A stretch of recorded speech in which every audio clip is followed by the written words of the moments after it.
Good morning, my friends. It is June the 10th, Wednesday, and today in our writing lesson, we're going to be completing the page in our animal research project about the life cycle of our animal.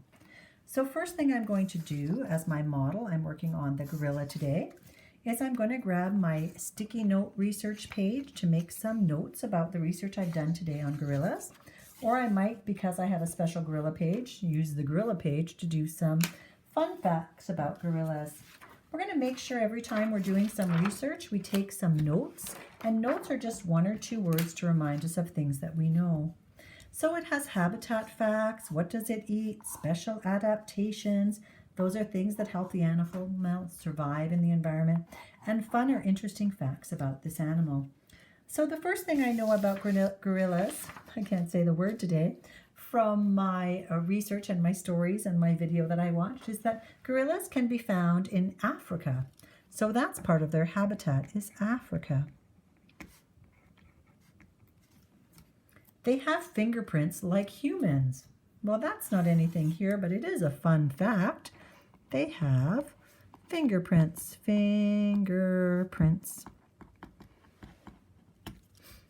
I also heard that males can weigh up to 400 pounds. That doesn't tell me what they eat or a special adaptation, but it would be a fun fact. Males are up to 400 pounds. Oh my goodness, that's a lot of kilograms. It says they're herbivores. They eat plants. So gorillas don't eat insects, even though I wondered that because other apes do. So what does it eat? It eats plants only. And that means it has a special word called a herbivore. Now you might think of the word herb, and you maybe heard it when your parents are gardening or putting spices into your spaghetti sauce. They're plants that people eat also and dry, and we call them herbs. So a herbivore is a plant eater, somebody who only eats plants. Gorillas are known to be very intelligent animals. So do you think that's a special adaptation, that they're very smart? That probably helps them to be successful and survive in their environment. Also in the video, we heard that they use tools, and that would be a special adaptation, and they can walk on 2 legs, not just on 4, so that would help them to reach higher things. And they also have thumbs, like people do, for grasping. I'm going to say thumb grasp, and a grasp means like if I took something and I grab my hand around it, I can bend my thumb in to make like a little grip to grasp things. Nice going, my friends. Let me think if I can think of anything else.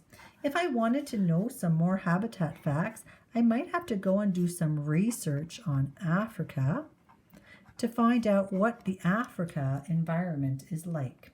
We did a little bit of research about what it was like in Africa in one of our read aloud stories in our Google Meet earlier in the week, so you might have some extra facts for me.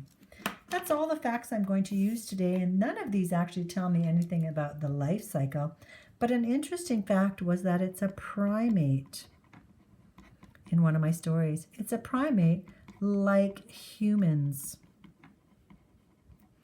If you read a book or watch a video and it doesn't tell you something about the page you're working on today in your research project, you might have to go find something else. But knowing a gorilla is a primate tells me everything I know about the life cycle, because humans are primates. We're not going to do the title page today. We're not going to do the table of contents, because when we're done our pages, we'll decide what order we're going to put them in. Our habitat is finished. We already did the part about our animal can, our animals have, our animals are. And so we're on the page about the life cycle. And it's looking for some pictures. Now, I'm not really excellent at drawing pictures, so I would maybe print some pictures off to show the different lifestyles to stick into the boxes if I wanted to, or I could take some extra time to draw them. The first thing I'm going to remember is that a primate, like a human, is a mammal. And that means the babies grow in their mummy's tummies. So I'm going to start at the top here. It's a circle and a cycle, so it goes all the way around. So I'm going to say baby gorillas grow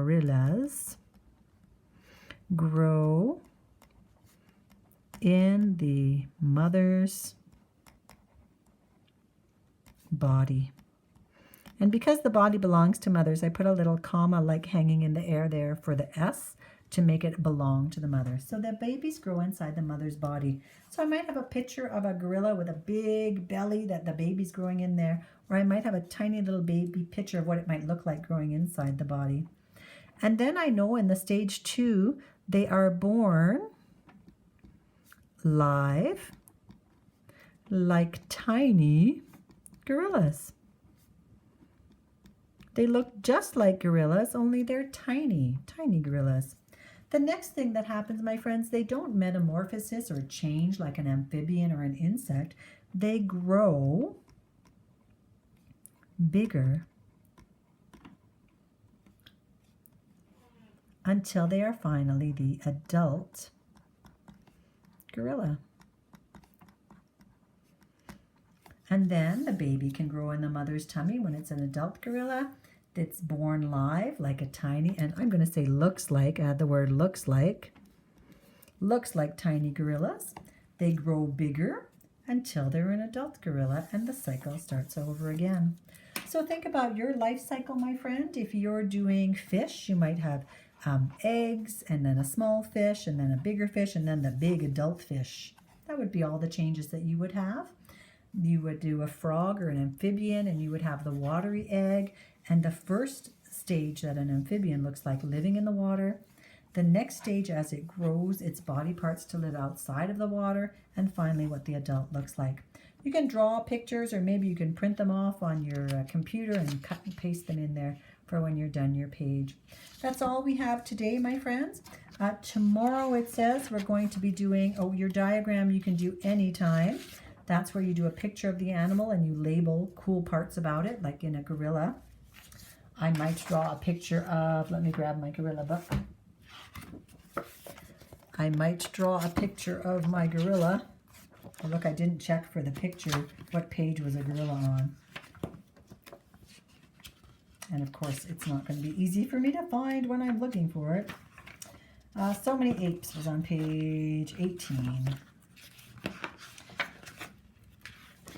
So I might draw the picture of my gorilla with his whole body. There's another gorilla picture a little further on right here. And then I would take some arrows, because it's a diagram, and I would draw arrows and say 2 frontwards facing eyes, gripping thumbs and fingers, fur, 2 arms, walks on 2 legs.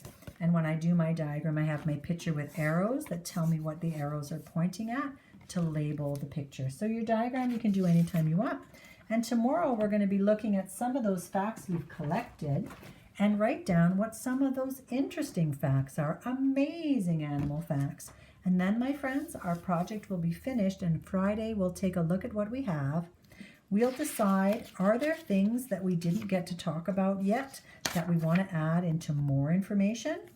And then we'll decide what order we're going to put our book in and complete our table of contents so that our pages are in order, and put some numbers on our pages. So have fun today, my friends, researching the life cycle of your animal and completing your life cycle page with either pictures you drew from the book or pictures you maybe printed from the internet. Have a great day, and I will see you, some of my reading group today, and I'll see everybody tomorrow for our last whole class Google Meet this week on Thursday, where we'll do our June awards and our show and shares. So have a wonderful Wednesday.